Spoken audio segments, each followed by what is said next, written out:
তোমার কষ্ট যত না নবী সইতে পারে না আহায় ওই নবীজির মহব্বতে দরুদ পড়িও মন যদি দিতে হয় নবীকে দিও সারা জীবন কাঁদলেন নবী এই যে দুনিয়ায় এখনো কাঁদেন নবী সোনার মদিনায় প্রাণের চেয়ে অধিক প্রিয় প্রাণের চেয়ে অধিক প্রিয় নবীকে দিও ভালো যদি বাসতে হয় নবীকে বাসন ভালো যদি বাসতে হয় নবীকে বাসন জোরে বলা যাবে নাকি একবার মারহাবা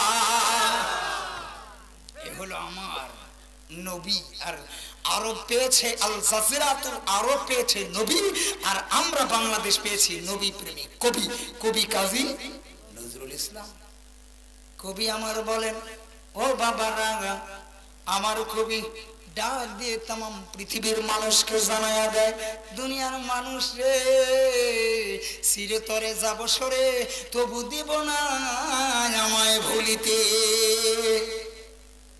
কবি রবি ঠাকুর বলছিল আমারও পরানো যাহা চাই ঠিক না আমারও পরানো যাহা চাই ও ব্রিটিশ সরকার মানে ব্রিটিশদের লক্ষ্য করে উনি বলছিল উনি ব্রিটিশ না থাকলে ওনার জমিদারি থাকবে এই জন্য বলছিল আমারও পরানো যাহা চাই ও ব্রিটিশ সরকার তুমি তাই গো আর আমার কবি নজরুল যার নাম হলো বিদ্রোহী কবি আমার কবি বলেছিলেন এদের সার্বিক কিনা বল এদের সার্বিক কিনা বল নইলে তোদের কিলের সোটে হাল করিব জল কিলের সোটে আর আমাদের তো অস্ত্রপাতি কিছু নাই তোদের কিলের সোটে হাল করিব জল এটা কবি নজরুল বলছিল এই জন্য তার জেল খাটতে হয়েছিল রবি ঠাকুর জেল খাটো নাই কে উনি তো গাইছে আমার পরানো যাহা তোমরা থাকলেই তো আমার জমিদারি থাকে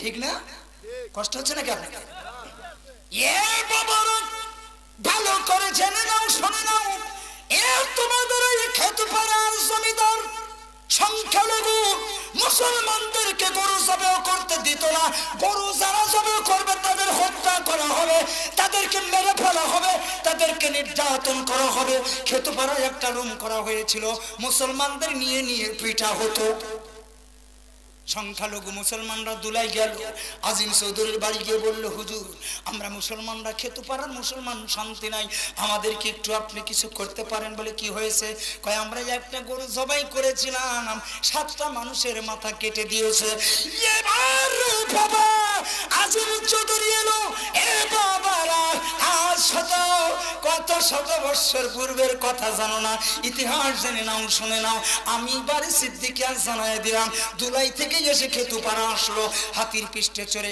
এবার আজিম চৌধুরী এসে দাঁড়ালো জমিদার বলতেছেন কাকা বাবু আপনি বলে নাবেন আসেন বসেন আমি পড়ার জায়গায় আজিম জমিদার বলতেছে আজিম চৌধুরী বলে আমি পড়ার জায়গায় আমি পা ফেলি না বলে জায়গা রেজিস্ট্রি করে দিলাম আপনার কত লাগবে নেন আপনি তবু নাবেন এবার দলিল হয়ে গেল মুসলমানদেরকে ক্ষেতপাড়ার মুসলিমদেরকে বলল ও ক্ষেতপাড়ার মুসলিমরা ক্ষেতপাড়ার মুসলিমরা এই জায়গাটার মালিক এখন আমি আজিম চৌধুরী যা যা রে তোদের সামনে এই চৌধুরীর বাবুর সামনে তোরা যায়া যায়া গরু যাবে করবি আমার জায়গার উপর দাঁড়ায়া জোরে বলা যাবে নাকি একবার আল্লাহু আকবার নারায়ে তাকবীর ক্ষেতপাড়ার ইতিহাস ঠিক না কষ্ট হবে নাকি আপনার এই বাবারা ভাইরা আমার আমি আপনাদের খেদমতে আরজ করে বলবো এই জন্য পূর্বের কথা বাপ দাদাদের কথা ভুললে চলবে না ভুলে গেলে চলবে না এদেশে ইসলাম এনেছে আল্লাহর ওলিরা জোরে বলা যাবে নাকি একবার আল্লাহু আকবার পাবনার জেলাকে যারা ধন্য করেছে কত আল্লাহর ওলি পাবনা জেলা ঘুমিয়ে রয়েছে পাবনার জমিনে যারা আলো জ্বেলেছে নারায়ে তাকবীর পাবনার গজল নেটে সার্চ দিবেন, এখন বাংলা গায়ে দেবো নাকি, ওটা নেটে সার্চ দিলেই পাওয়া যায়, পাবনার জেলার গজল, গেলে পরে সব বেড়ায় যাবে। মনে করছে মাংনা এখন গাবি, হুজুর যখন ধরছে তখন গাবি, ওর দিকে যাবে না, মূল আলোচনা ঢুকবো। রাজি আছেন আপনারা? দুই হাত একটু আল্লাহ দেখেন, নারাই তাকবীর, নারাই তাকবীর। জানেন তো আমারে কবি আর আর এক কবি, এক কবি কইছে হাটে মাঠে ঠিক, তারা পারে মাঠে ঠিক, তাদের খারা দুটে, তারা আমি তো বলতে চাই তারা জানে গোড়ার ডিম। কি যে খায় লেখছিল কবিতা, বাঁচে থাকলে আমার সরকার বর্তমানে ইয়াবা খাওয়া হয়ে মারত, তোর মতো কবি। আর আমার কবি কি লেখছে, কবি কাজী নজরুল ইসলাম, সকালে উঠিয়াই আমি মনে মনে বলি সারাদিন আমি যেন ভালো হয়ে চলি, আদেশ করেন যাহা মোর গুরুজনে সেই কাজ আমি যেন করি ভালো। ঠিক না? কি সুন্দর কবি, কি পড়া, কি লেখা। আরে আর কি, আর কবি এইটা রবি ঠাকুরের একটা কথা শোনেন, লেখছে প্রিয়ার প্রেমের লিপি লিখিবার তরে হে বলাকা, সুদূর দিগন্ত হেনে দাও একখানি সাদা সরা পাখা, হে বলাকা। প্রেমের গান। আর আমার কবি নজরুল প্রেমের গান এনেছি আমার শত জন্মের প্রেম, আখি জলে গায় থামালা। ঠিক না? এও কবি, ও কবি। কবি নজরুল আমাদের ইসলামের, রবি ঠাকুর ইসলামের জন্য রসই পর্যন্ত একটা লাইনও লেখে নাই, কিন্তু ইসলামের জন্য নয়। আমার রবি ঠাকুর, আমার নজরুল ইসলাম হিন্দুদের জন্য শ্যামা সঙ্গীত গাইছে। আমার এই নজরুল ইসলামের লেখা ছাড়া হিন্দুদের কীর্তন অনুষ্ঠান শেষ হয় না, শ্যামা সঙ্গীত গাইছে। ব্রজগোপী খেলে হরি খেলে অনন্ত ঘন শ্যাম শ্যাম সাখে, ব্রজগোপী খেলে হরি। এই হিন্দুরা, তোমরা আমাদের নজরুল সালাত পূজাও তোমাদের হয় না, কথা ঠিক না বেটি? কিন্তু পক্ষান্তর একটা হিন্দু ব্যক্তি, আমি কবি রবি ঠাকুরের চাইতে লক্ষ লক্ষ কোটি গুণ তাকে আমি দাম দিতে চাই। বিটিভিতে যিনি অনুষ্ঠান করত, যার নাম হলো নকুল কুমার বিশ্বাস, কোরআনকে নিয়ে একটা গান লিখে সারা পৃথিবী ভাইরাল হয়ে গেল। যদি আগুন লেগে ছাই হয়ে যায়, মারহাবা খান, আরেকটু আওয়াজ দিয়ে, আরেকটু জোরে দিয়ে, যদি আগুন লেগে ছাই হয়ে যায় পৃথিবীর সব বইয়ের দোকান, তবু বিশ্ব থেকে হারাবে না পবিত্র কোরআন। আল্লাহু আকবার। একটা হিন্দু মানুষ কি বললো? আগুন লেগে ছাই হইবে এটাই আগুনেরই তেজ, তবে বিশ্ব ভরে আছে দেখো লক্ষ লক্ষ কোরআনের হাফেজ।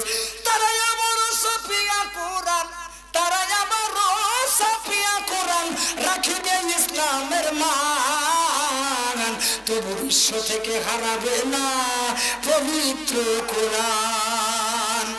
দেখো পাকিস্তানের জিয়া মরলো অ্যাক্সিডেন্টে ভাই, তার বিমান পুরে ছাই হয়ে যায়, তবু আল্লাহর কোরআন পড়ে না।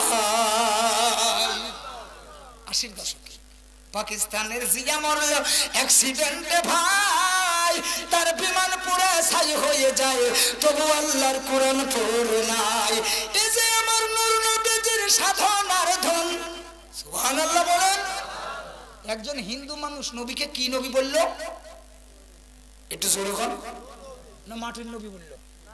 এই যে আমার নূর নবীজির সাধনার ধন, হেরা পর্বতের সাধনা, এই যে আমার নূর নবীজির সাধনার ধন, আমার আল্লাহ তাআলার দান, তবু বিশ্ব থেকে হারাবে না পবিত্র কোরআন। ইন্না নাহনু ওয়া ইন্না লাহু লাহাফিজুন।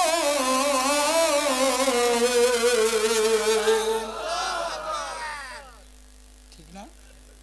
কষ্ট হচ্ছে নাকি? এখনো আওরা কাওরার ভিতরেই আসি, এখন ওয়াজে ঢুকবো। এই কোরআন হেফাজতকারী আল্লাহ, সুবহানাল্লাহ বলেন। কোরআন না নাজিল করেছে আল্লাহ, হেফাজতকারীও আমার আল্লাহ। কিন্তু বাজান আমার ভাইরা আমার, আমি একটি আপনাদের খেদমতে আরজ করে বলবো, ও বাবারা, আমার নবীর সমসাময়িক পর্যায় পরে এ বাবারা নবীজির 3টি উম্মত ছিল। ও বাবা, মুসলমানদের সঙ্গে এই রোমান সম্রাট, যেই দেশটার নাম ইটালি, দেশের নাম বর্তমান দেশের নাম ইটালি, ওই দেশের রাজধানীর নাম হলো রোম।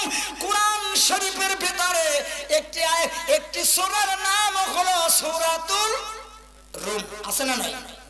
ওই ইটালির রাজধানীর নামে নামকরণে একটা সূরা নাজিল হয়। এই সূরা এই রোমের সঙ্গে মুসলমানদের বারবার যুদ্ধ লাগে। ওই যুদ্ধের ময়দানে আমার আল্লাহ বারবার মুসলমানদের বিজয় করায় দেয়। জোরে বলা যাবে নাকি একবার আল্লাহু আকবার? কারণ হলো আগে মুসলমানরা ছিল এক, আর এখন হলো ফাঁক। এখন বাপরে ফাঁক, বাই বাই ফাঁক, উঠিন দি বেড়া, এরকম আসে না নাই? পরের বাড়ি ভাবি যখন আসে, তোমার ভাইগুলো ভালো না, কয় দিছি বেড়া, দাঁড়া, চিন্তা করিস না, আসে না নাই? এইরকম বউ যদি কারো বাড়ি আসে, মনে করবেন মঙ্গলবারের বাবা মা সহবাস করেছিল দিনের বেলায়, যার কারণে অত সুন্দর পাজি ভাবি বাড়িতে অশান্তি লাগাইছে। আমি আপনাদের দলিল দিয়ে যাবো একটা। এ বাবারা, সৃষ্টি সম্পর্কে জেনে নিন। মিশকাত শরীফের বাবু কিতাবুল মানাকিব 510 পৃষ্ঠার মধ্যে শনিবারে আল্লাহ সৃষ্টি করেছেন তারাবুন মানে মাটি, রবিবারে জিবাল মানে পাহাড়, সোমবারে সাজারু মানে গাছ, মঙ্গলবারে মাকরুহা মানে নাপাক, বুধবারে নূর, বৃহস্পতিবারে জীবজন্তু, শুক্রবারে আসর থেকে মাগরিব পর্যন্ত বাবা আদম আলাইহিস